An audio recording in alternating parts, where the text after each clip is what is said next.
adik-adik, selamat siang, selamat hari Minggu, Shalom. Berjumpa lagi lewat ibadah sekolah Minggu Jemaat GPM Bethel di siang hari ini. Adik-adik yang diberkati oleh Tuhan, di saat ini kita akan ada dalam pemberitaan firman Tuhan. Tapi sebelumnya, mari kita satu di dalam doa. Kita berdoa. Bapa, di dalam nama Yesus, terima kasih karena di kesempatan siang yang berbahagia ini Tuhan, kami dibolehkan untuk membaca kebenaran firman-Mu. Berkatilah kami semua Tuhan, agar firman ini dapat kami lakukan dalam kehidupan kami dari hari lepas hari. Terima kasih Tuhan Yesus, amin. Adik-adik semua, pembacaan kita di siang hari ini terambil dari kitab kudus perjanjian lama. Yang pertama, Mazmur 133, ayatnya yang pertama hingga ayatnya yang ketiga. Dan pembacaan yang kedua, pertama Yohanes 3 ayatnya 11 hingga ayatnya yang ke-18. Mazmur 133 ayatnya pertama hingga ayatnya yang ketiga di bawah judul Persaudaraan Ya Rukun. Nyanyian Siara Daud. Sungguh alangkah baiknya dan indahnya apabila saudara-saudara diam bersama dengan rukun. Seperti minyak yang baik di atas kepala meleleh ke janggut, yang meleleh ke janggut Harun dan ke leher jubahnya. Seperti embun gunung Hermon yang turun ke atas gunung-gunung Sion, sebab kesanalah Tuhan memerintahkan berkat kehidupan untuk selama-lamanya. Pembacaan yang kedua, pertama Yohanes 3 ayat 11 hingga ayatnya yang ke-18 yang berbunyi, kasih terhadap saudara sebagai tanda hidup baru. Sebab inilah berita yang telah kamu dengar dari mulanya, yaitu bahwa kita harus saling mengasihi, bukan seperti Kain yang berasal dari si jahat dan yang membunuh adiknya. Dan apakah sebabnya ia membunuhnya? Sebab segala perbuatannya jahat dan perbuatan adiknya benar. Janganlah kamu heran, saudara-saudara, apabila dunia membenci kamu. Kita tahu bahwa kita sudah berpindah dari dalam maut ke dalam hidup, yaitu karena kita mengasihi saudara kita. Barang siapa tidak mengasihi, ia tetap di dalam maut.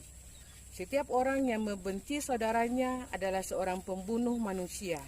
Dan kamu tahu bahwa tidak ada seorang pembunuh yang tetap memiliki hidup yang kekal di dalam dirinya. Demikianlah kita ketahui kasih Kristus, yaitu bahwa ia telah menyerahkan nyawanya untuk kita. Jadi kita pun wajib menyerahkan nyawa kita untuk saudara-saudara kita.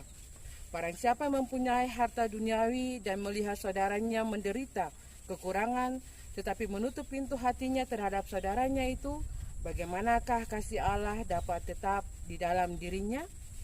Anak-anakku, marilah kita mengasihi bukan dengan perkataan atau dengan lidah, tetapi dengan perbuatan dan dalam kebenaran. Demikianlah firman Tuhan kita di siang hari. Adik-adik yang diberkati oleh Tuhan, masih ingatkah adik-adik tentang pembelajaran di minggu-minggu yang kemarin? Atau punya minggu kemarin itu berbicara mengenai menghargai perbedaan. Mengapa kita harus menghargai perbedaan? Karena kita harus menunjukkan sikap saling menghormati, saling mengasihi, dan juga saling mengakui akan kerukunan hidup. Supaya apa? Supaya kita punya hidup ini dia aman, damai, dan tentram. Adik-adik yang diberkati oleh Tuhan, materi kita di siang hari ini berbicara mengenai kitab Mazmur yang dituliskan oleh Daud. Kitab Mazmur ini tergolong dalam penggolongan kitab syair. Jadi kitab Mazmur 133 ini berbicara mengenai syair kerukunan persaudaraan dan juga kerukunan kekeluargaan. Persaudaraan yang sejati sebagai umat Allah. Adik-adik yang diberkati oleh Tuhan, dalam Mazmur 133 ini Daud menggambarkan kerukunan atau persekutuan ini dengan memakai simbol-simbol. Simbol yang pertama, simbol minyak. Minyak biasanya dipakai oleh bangsa Israel untuk pentabisan imam. Minyak juga di sini mempunyai arti kekudusan, kesucian, dan ketentraman. Minyak yang baik dari kepala meleleh ke janggut dan ke leher jubahnya melambangkan bahwa hidup dalam kekudusan mempunyai arti persaudaraan dan tidak ada perbedaan. Yang kedua, simbol embun. Embun melambangkan kesejukan, kesegaran. Gunung melambangkan kesombongan atau egoisme. Embun Gunung Hermon turun ke Gunung Sion melambangkan hidup dalam kerendahan hati, mematahkan kesombongan kita. Dengan demikian adik-adik yang diberkati oleh Tuhan, kelimpahan minyak dan embun melambangkan berkat Tuhan yang diberikan bagi kita. Dan berkat itu bukan hanya untuk kita saja, tetapi harus kita berbagi untuk sesama. Bacaan kita yang kedua dari pertama Yohanes 3 ayat 11 hingga ayatnya yang ke-18. Terdapat perintah untuk bagaimana kita harus berbuat kasih kepada sesama. Mengapa demikian? Karena Tuhan Yesus telah lebih dulu menunjukkan kasih-Nya bagi kita lewat pengorbanan Tuhan Yesus di tiang kayu salib. Adik-adik, yang Tuhan Yesus inginkan dari kita adalah hidup di dalam kasih.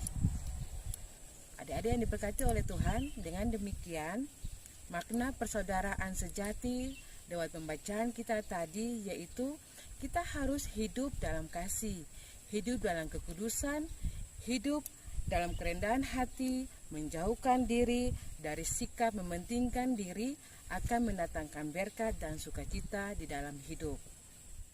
Bagaimana dengan bentuk-bentuk persaudaraan yang sejati?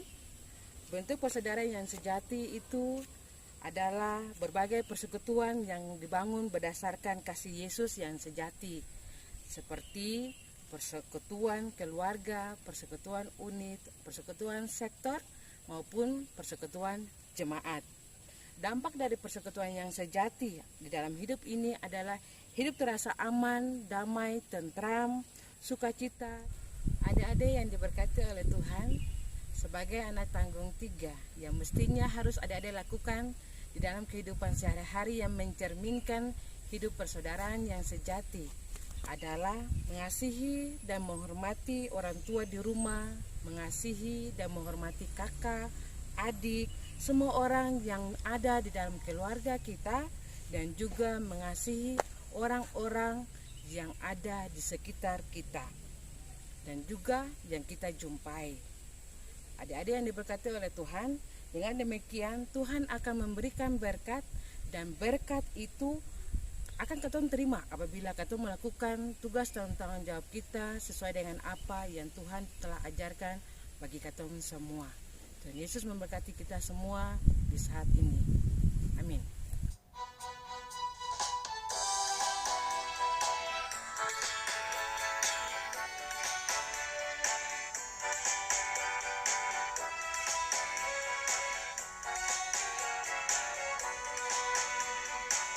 Oh, betapa indahnya dan betapa eloknya bila saudara seiman hidup dalam persatuan. Oh, betapa indahnya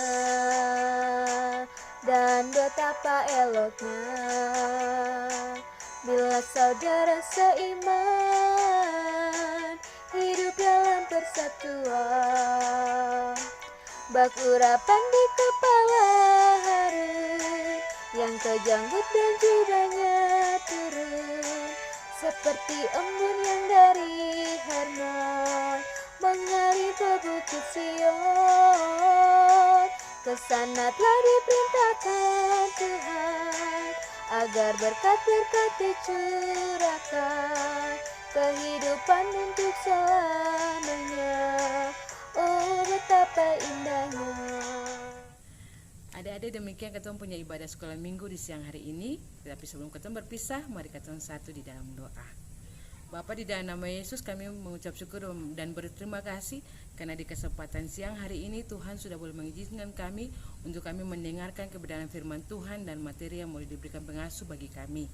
Kiranya apa yang diberikan Tuhan dapat menjadi berkat bagi kami untuk kami hidup saling menghormati satu dengan yang lain, saling menghargai, hidup dalam aman dan tentram dimanapun saja kami berada.